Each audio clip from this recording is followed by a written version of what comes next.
Godzilla. He's just opened again in Tokyo, and as usual, he's a smash. You remember a couple, 3, 4, we did a story that they were making the 18th Godzilla movie in Tokyo. Godzilla's been around for something like, what, 35 years or whatever, the most durable movie monster ever. Well, the movie is opening now, and folks, it is a, so to speak, smash hit. For an American, what is particularly troubling about this film is the quite apparent anti-American sentiment. To summarize the story briefly, time travelers from the 23rd century come back to present-day Japan in order to eventually destroy the country economically. Teleportation. Start. All these time travelers, most of the time travelers happen to be white. Most of them speak with an American accent. Good Lord. Has our old friend chosen sides in the Japan-U.S. trade wars? If so, the Americans have got a problem. If ever there was an expert in the art of country bashing, it's Mr. G. It's Godzilla versus King Ghidorah, the 18th movie in the history of the series, but this one has an edge.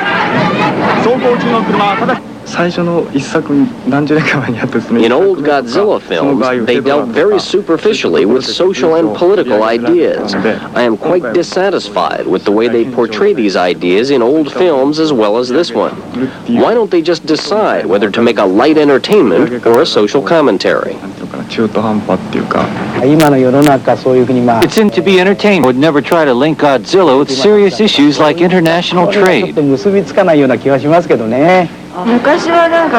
There is a distinct theme in this Godzilla movie, much more so than in the earlier ones.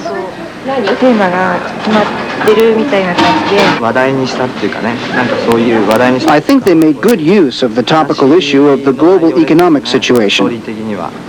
If you get the feeling there may be confusion here, you're right. The problem is the script is very complicated. Some might even call it Rococo. It all starts back in World War II. A group of soldiers are preparing to annihilate some Japanese holdouts on the Pacific Isle. Enter a dinosaur, who obviously has a natural proclivity for rescuing Japan from her woes. Japanese soldiers escape and eventually become key leaders of the country's economic miracle. The dinosaur, for his part, will recover, but gets a bad dose of radiation in U.S. A-bomb tests in the 50s. Comes Godzilla. Enter now the time travelers and their three-headed monster, King Ghidorah, intent on stopping Japan from taking economic control of the world in the future. Godzilla to the rescue. Ghidorah is thwarted. Now, in a monstrous throwdown, everyone changes sides. Godzilla turns on Japan, ashamed of how materialistic it has become. And Ghidorah comes back as Japan's savior. Now, if you follow all that, there remains the question of whether the movie is anti-American. Even the American extras who were crushed and squished by Godzilla went home happy. I don't see any anti-American sentiment in the film.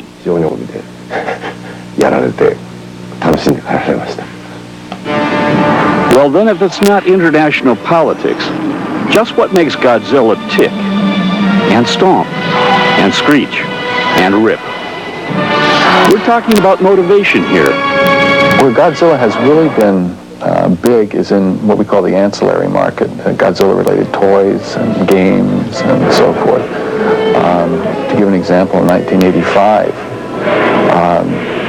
the Godzilla ancillary market accounted for 5 times as money as Godzilla 1985, which was released that year. Somebody's got to keep all this going, and someone will. In a couple of months, shooting begins on movie 19, Godzilla versus the Monstrous Monster. Bruce McDonald, Asia Now, Tokyo. And those were some of the stories in Asia Now. From Tokyo, I'm Jim Hartz. And I'm Hiroko Kuniya. Please join us again next week. Until then,